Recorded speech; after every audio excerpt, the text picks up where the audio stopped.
Welcome to Certain Point of View, your first step into a much nerdier world. Be sure to subscribe, rate, and review the podcast on iTunes. Just go to certainpov.com. Thanks. And now your hosts, Ben Milton and Addy Thomas. Hey, Nerferders, I'm Addy Thomas. And I am Ben Milton. Thanks for joining us for another episode of Certain Point of View. We're doing our news or headline show this week. And we're going to be talking about just some of the recent things that have been happening in the nerd world. But before we get to nerd world news, just don't forget you can go to our website, subscribe to the podcast, share our podcast with other people, other fellow nerds and family who would enjoy all these nerd topics. All of that is on our website, certainpov.com. Again, certainpov.com. All our social media is there. Everything is there for you to get in touch with us. So let's get to nerd news. Comments made by Matt Reeves about the Batman on a podcast that was actually recorded before WB's, before their San Diego Comic-Con panel back in July. Well, it set off a wild storm of fan complaints and a lot of worry about the DCEU. And, I mean, if there's anything that people worry about, it is definitely the DCEU. Matt Reeves, the director of the new Batman movie, he stated, "Well, I have a vision for a way to do something with that character that feels like it resonates with me personally and a perspective that can grow out into other things. When they," speaking of Warner Brothers, "approached me, what they said was, look, it's a standalone. It's not part of the extended universe." Reeves has now kind of backtracked that. He stated through a series of tweets, "Just to be clear, of course Batman will be part of the DC universe. Batman will be Batman. In my comments from a while back about not being part of the DCEU, I was talking about the Batman being a story specifically about Batman, not about the others in the universe. That it wouldn't be filled with cameos servicing other stories, that it would be a Batman story." Okay. Like you said, plenty of reasons for people to worry about the DCEU is because stuff like this keeps happening. And they keep making movies. That's the other problem. Come on, man. That's not going well for them right now. Outside of Wonder Woman. Wonder Woman was a good movie. A little overrated, in my opinion, for what it was. But it was a good movie, especially for the DCEU. If you're going to grade on the curve, that was an A+. Look,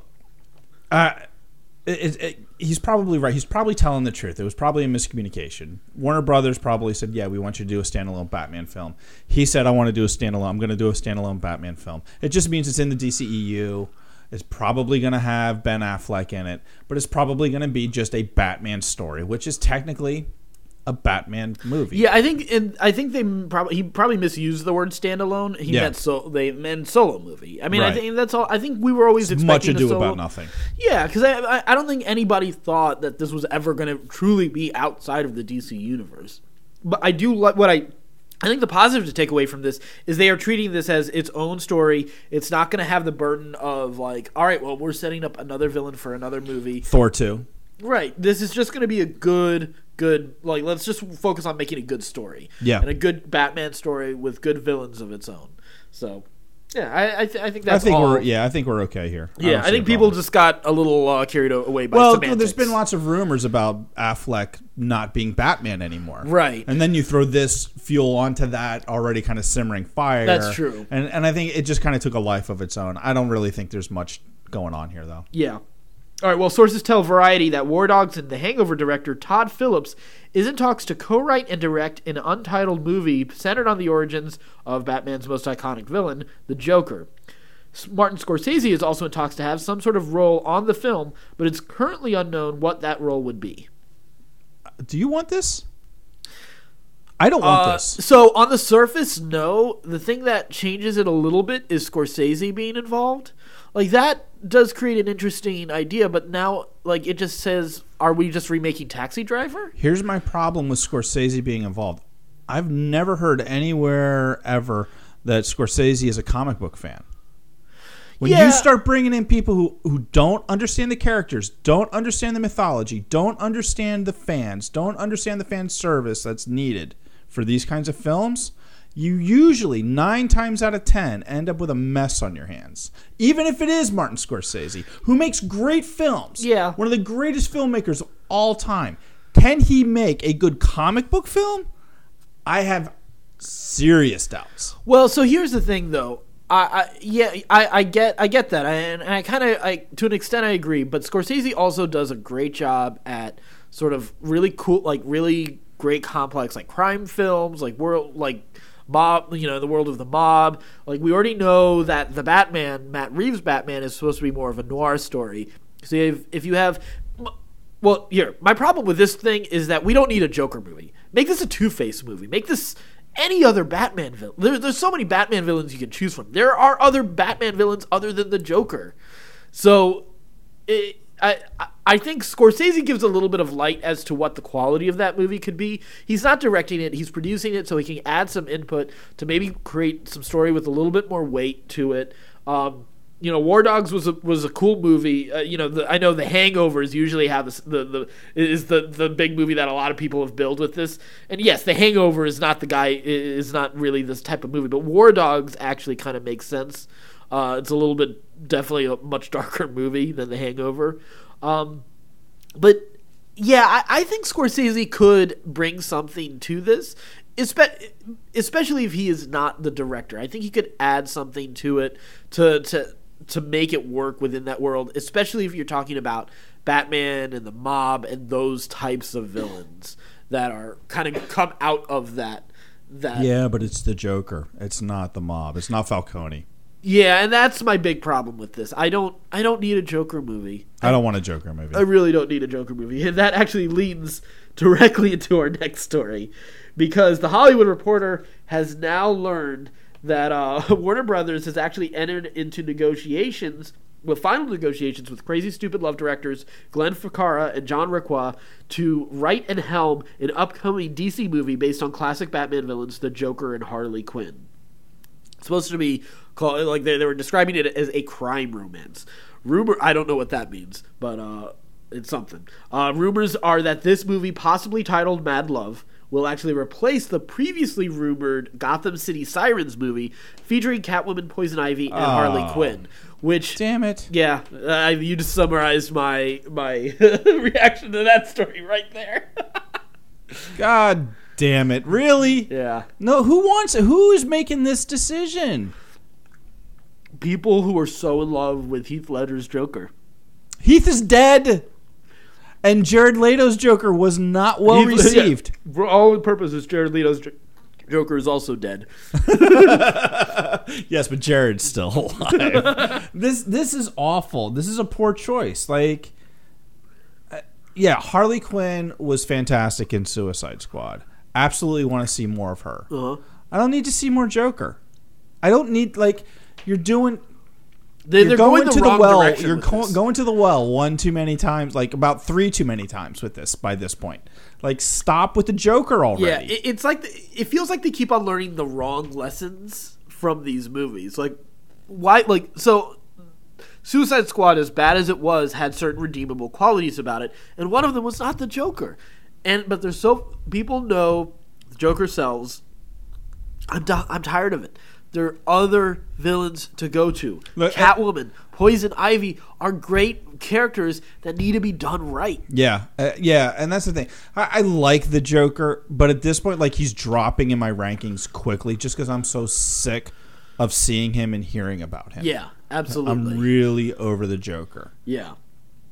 Fight scenes featuring Danny Rand look considerably better in The Defenders, and Finn Jones has actually promised that there will be more improvements when Season 2 of Iron Fist starts shooting.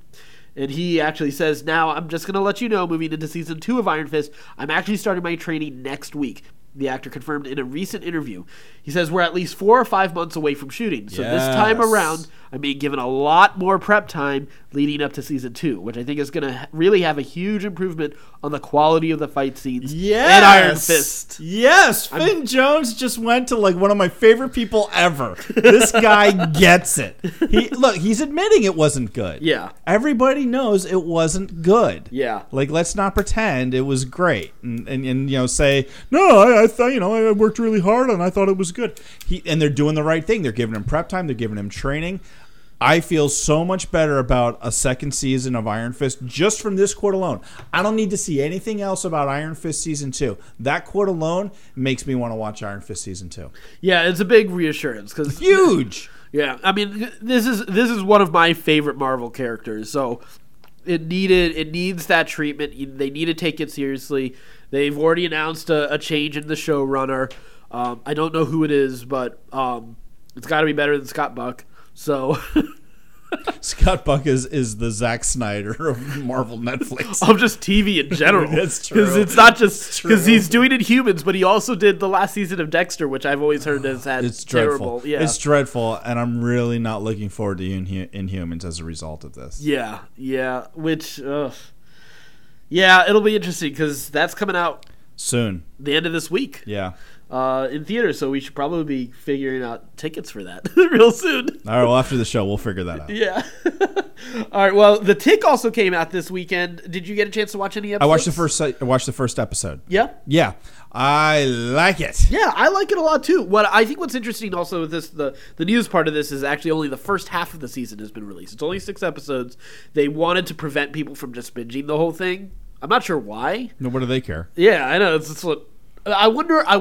So I think there is one thing I think why you may want to do this, because the whole thing is this is a subscription service. So if you are subscribing to this just to watch it and then unsubscribe to it once you're done, like after a month's worth, a month's worth, they want to get 2 months out of you. Yeah, I have a feeling that's the only reason I could see. Wow, I have a hard time believing Amazon Prime subscribers are doing that. Not only that, I have a hard time believing that there's enough hardcore Tick fans. Yes, out there to be like, yeah, I'm going to subscribe to Amazon Prime. I've been putting it off all this time, but now that I know that the Tick is on there, they have I'm like totally Patrick doing Warburton it. T-shirts.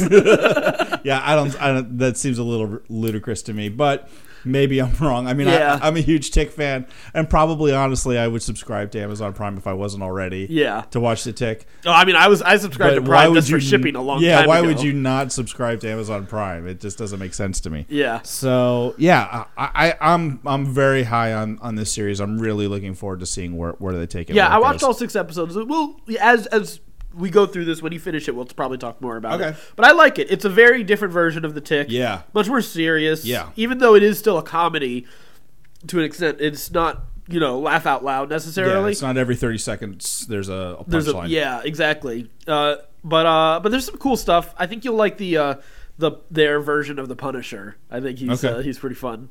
So it's good. I like it. Game of Thrones, we had the season 7 finale this weekend. What? We did it after our fantasy football draft. We just stayed at a friend's house who doesn't watch Game of Thrones and just took over his house. So Yeah. we're like, hey, sorry, we're not leaving. Yep. Throw on HBO. Yeah, so thank you, David. Yeah, we love you. Yeah, David and Ann. Thank you for letting us just take over your living room. So what are your thoughts on the finale? This season as a whole, and even this episode, kind of encapsulates everything. Very rushed, like very compact, very like bullet points. These are the beats we want to hit and get through, but still super compelling. Yeah, but still super compelling. I thought this one actually, in a lot of ways, where people were complaining a lot about the big character, like really good character moments being missing from this season because it was so much more focused on the action. A lot of that, I think, because they just didn't have the novels to be able to source that material and basically an outline from George R.R. Martin to really work off of, so they had to create it on their own. I will say it felt. I think it slowed down a little bit and gave us some of those moments that we had been missing at the Dragon Pit, and those were some of the most compelling moments. And there were some good action moments, of course, added. Tearing down the wall was pretty amazing. It was straight up crazy amazing. I wanted to jump on the couch and like pretend to be a dragon. Crazy, like it was insane. Oh my god, this is insane! Come on, tearing down that wall. It's a fantasy moment for all of us. I really wish you had done it. I'm just taken back. Like I'm so disappointed. I didn't get to witness it. That's what happens anytime a dragon moment happens on this show. It's just when they were destroying the Lannister armies. Yeah, that was pretty epic. Yeah, this was also crazy awesome. It was amazing. Like, to me, it was a great new version of the opening cinematic from the Lich King. Wrath of the Lich King. Yeah. Even some of the shots looked almost exactly like it. Shot for shot, yeah. Yeah, they really lifted heavily from that idea, which is fine. It was good. That was okay. I thought the best stuff were the Lannister moments between Cersei and Jaime and Tyrion and the three Lannister kids really stole that episode. Yeah, I think I agree with you. Here's one of my questions, and I thought about this during the episode. How is the Mountain able to pick up on the nuance of when Cersei wants someone killed or not? Because there are moments where she's like, yeah, go ahead and kill him, and he doesn't do it. Like, he's a zombie. Is he a zombie? Yeah. There's some conscious. He's just like because the Hound's like, oh, you're still in there. He doesn't speak though. No, he doesn't speak. But that could be, who knows why that. I guess we've never really heard him say anything. Yeah, he never even really when talked a lot before. Yeah, the Hound. It always felt like he was just more like some semi-mindless zombie and like just took like instructions well.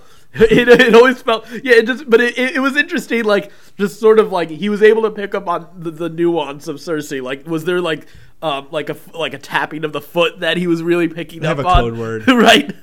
She does like the wink from Arrested Development that really hard, the really bad. It was like blinking with I blinked with the wrong eye. I don't know, it's the wrong eye. Yeah, I think.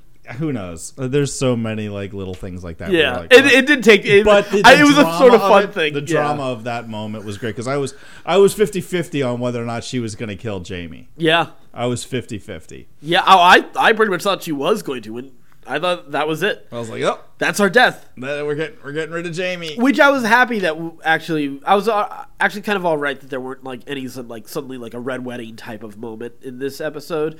I thought it was good. In a lot of ways, this feels less like a season finale and more just like a moment before we get the last several episodes in a year and a half. But you're so put out by that. I thought it was just a year. I was like, already that was going to be tough. It's just another 6 months. It is. Whatever. Yeah, There's I know. so much TV on right now that year. We got Westworld coming back. That's true. We got Crashing coming back. Yeah. There's so much good TV. BoJack is coming back. Yeah, now BoJack is coming back real soon. We got Inhumans coming out soon. We got Agents of S.H.I.E.L.D. coming back. We got Punisher coming out. Like, we have so much coming out in just the next 6 months alone. Yeah. Like, that time is going to fly. Yeah, I would love it if it was done and we could just, I want to know how it ends. I want to see it end. But a year and a half, it doesn't really matter to me as long as they do it right. And allegedly what I've heard is that every episode from here on out is going to at least be an hour and a half. Yeah. So we're getting longer episodes to kind of like to stretch out the plot, I'm assuming, and to give us more character moments and to kind of give us more instead of just everything feeling so rushed like this season did. That hour and a half I think will help with that. Yeah, to really let things breathe and slow down a little bit. Or it's just going to be one hectic hell of a ride for however many episodes. Which it should still be a hectic hell of a ride, even with some moments. There's not a lot else to wrap up. Yeah, I mean, we get the fight with Cersei and we get the fight with the dead, basically. That's it. Yeah. So, yeah, it is. It's crazy. It's almost at the end. So, sort of the upcoming shows and stuff to look out for the next few weeks. This Friday, the 1st, September 1st, we have the Inhumans premiere in IMAX. So just so you know, this will be basically a movie format. The rest of the series will be premiering later on in the month. I believe the 25th is what I think it is. But on the 1st, we have just the movie that's the opening. So that's this week on Friday. The following week, we've got BoJack Horseman is coming back on the following Friday on the 8th. And we have Fear the Walking Dead coming back on the 10th, which is, I believe, the following Sunday. So that's what's coming up. Don't forget, you can follow everything that we're doing on our social media sites. All of them are available. Just go to certainpov.com to find out which ones are best for you. And don't forget to subscribe and share the podcast with other friends and family. All of that, again, is on our website, certainpov.com. And until next week, stay scruffy, my Nerf herders. Thanks for listening to Certain Point of View. Don't miss an episode. Just subscribe, rate, and review the podcast on iTunes. Head over to certainpov.com.